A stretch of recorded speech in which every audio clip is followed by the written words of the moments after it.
हा समोर या टापूच्या.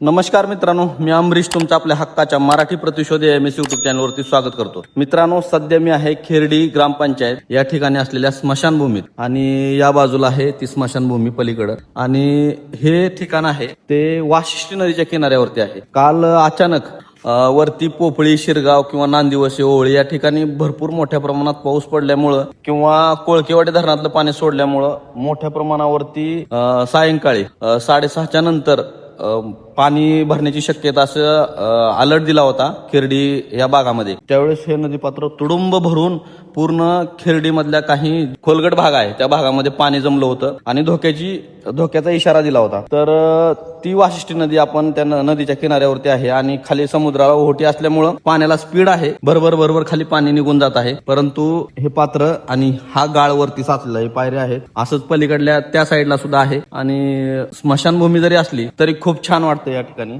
बघा, परिसर खूप छान आहे. माझ्या पाठीमागे तुम्ही पाहू शकता.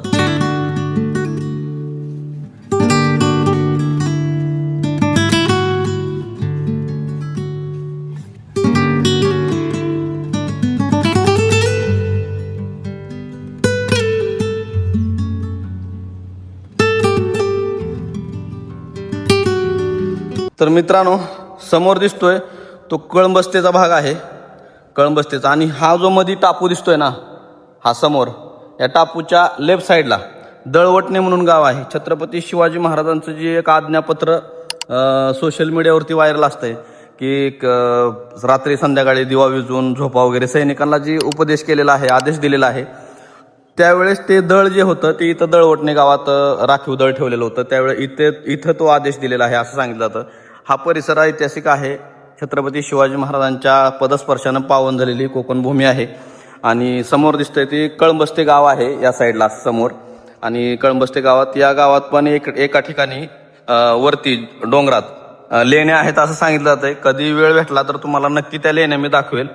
खूप छान वातावरण आहे. हे बघा, धबधबे पडत आहेत वरून, पाणी पांढरं शुभ्र एकदम. इथं पाहू शकता तुम्ही. आता झाडांमुळे दिसत नाही पण नजारा लाजवाब आहे एकदम. हे बघा, दिसतंय. आणि त्याच भागातून मी परवा दिवशी खांदाटकडे गेलो होतो. या डोंगराच्या पलीकडल्या साईडला मस्त असा एक हिडन वॉटरफॉल आहे. मी तुम्हाला त्या पहिल्या व्हिडिओमध्ये, याच्या अगोदरच्या व्हिडिओमध्ये कव्हर केलं आहे. कळंबस्ते गावचं ग्रामदैवत काळेश्वरी कांचनी देवीचं मंदिर सुद्धा कव्हर केलं आहे.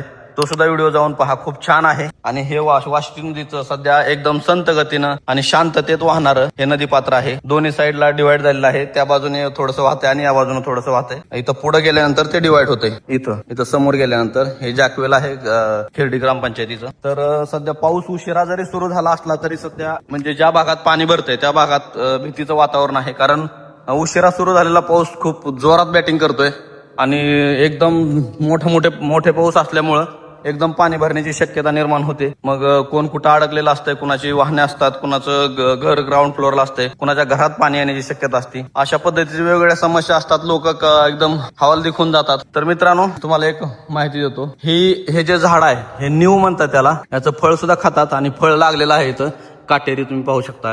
हे फळ आहे. हे जे झाड आहे ते एकदम फास्ट वाढणारं आणि उंच जाणारं, त्याबरोबरच डेरेदार सावलीसाठी ओळखलं जाणारं हे झाड आहे.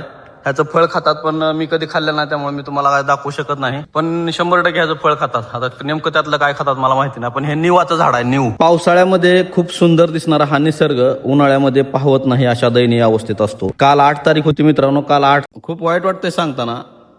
खेड तालुक्यातील दहिवली गावाची दरड कोसळली. या दरडेमध्ये बापलेकाचा मृत्यू झाला आणि आईला सुदैवानं NDRFच्या जवानांनी वाचवलं आहे. तर या नैसर्गिक आपत्तीमध्ये मृत्यू पावलेल्या त्या दोघांनाही भावपूर्ण श्रद्धांजली. परंतु हे जे भूस्खलन होतंय ते लोकांच्या सध्या लक्षात येणं गरजेचं आहे. कारण डोंगर माथ्यावरची किंवा जी डोंगरावरची झाडं आहेत ती कापली जातात किंवा वनवे पेटवले जातात. वनवे हे लागले जातात असं कारण दिलं जातं. परंतु सांगण्याचं गोष्ट अशी आहे की लावणारे सुद्धा आणि पाहणारे सुद्धा आपणच जबाबदार आहोत. तर जर लागले असतील तर ते विझवणं आपलं कर्तव्य आहे. कारण जर आपण हा निसर्ग वाचवला, हे डोंगर माथे किंवा हे झाडं वृक्षवल्ली जर आपण वाचवली तर हे आपल्याला वाचवू शकतात. हे छोटंसं गणित आहे, आपण लक्षात घेतलं पाहिजे. जर आपण पाण्यानं वाचवलं तर आपण सुद्धा वाचणार आहोत. नाहीतर शेवटी वरून जो धोधो पाऊस पडतोय तो थेट त्या माथ्यावरती पडतो आणि त्यामुळं जमिनीची धूप होते मोठ्या प्रमाणात. आणि ज्यावेळेस झाडं फिडं हा पावसाला अडवतात त्यावेळेस त्याची मुळं सुद्धा घट्ट पकडून ठेवली असतात आणि डायरेक्ट पावसाचा मारा हा त्या मातीच्या संपर्कात कमी येतो. आणि माझ्या तर मते असं आहे की जंगल जेवढं म्हणजे जास्त घाण असेल, म्हणजे आतमध्ये केर कचरा जास्त साठलेला असेल, तेवढं माझ्या अंदाजे चांगलं. कारण पाणी वरच्यावर निघून जाते आणि त्याला जाळून जर तुम्ही स्वच्छ केलं तर पावसाच्या पाण्यामुळे ती माती घसरून खाली येणार आहे. आणि वर्षानुवर्ष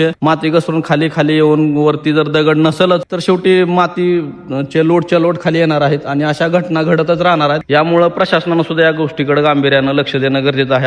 आणि वनवामुक्त कोकण आम्ही संभाजी ब्रिगेडच्या माध्यमातून जी एक मोहीम राबवली होती, तर तशा पद्धतीनं अनेक अशा पर्यावरण प्रेमी आहेत की प्रत्येक जण याच्यासाठी प्रयत्न करत आहे. परंतु हे सर्वसामान्य लोकांनी म्हणजे तिथल्या स्थानिकांनी जे डोंगराच्या पायथ्याला राहतात त्यांनी सुद्धा या गोष्टीकडे काळजी घेणं गरजेचं आहे. आपणच आपला परिसर जपला पाहिजे. कारण हा पेटवून देण्यापेक्षा जर पर्यटनाच्या दृष्टिकोन ह्या परिसराकडे बघितलं तर खूप मोठ्या गोष्टी किंवा एक अर्थकारणाचं संधी आपल्याला मिळू शकते. आता इथं गेल्या वर्षी मी एक व्हिडिओ टाकला होता की हा जो सवत्सडा धबधबा आहे तो बारमाही केला तर तिथले जे हॉटेल आहेत किंवा तिथली ग्रामपंचायत आहे त्या ग्रामपंचायतीला सुद्धा थोड्याफार प्रमाणात अर्थकारण होऊ शकतं त्याचं, किंवा स्थानिकांना रोजगार मिळू शकतो, हॉटेल चांगले चालतील किंवा एक चिपळुणात येण्यासारखं, उन्हाळ्यात चिपळुणात येण्याला एक कारण भेटेल की सवत्सडा धबधबा वाहतो. कृत्रिम का असाना पण 4 महिनेच तो चालला पाहिजे. तुम्हाला काय वाटतं मित्रांनो नक्की सांगा. चिपळूण हा मध्यवर्ती भाग आहे आणि पर्यटनाच्या दृष्टिकोनातून खूप साऱ्या गोष्टी आहेत तिथं पाहण्यासारख्या आणि चांगलं शहर आहे, लोक चांगले आहेत, कोऑपरेटिव्ह आहेत, त्यामुळं याकडे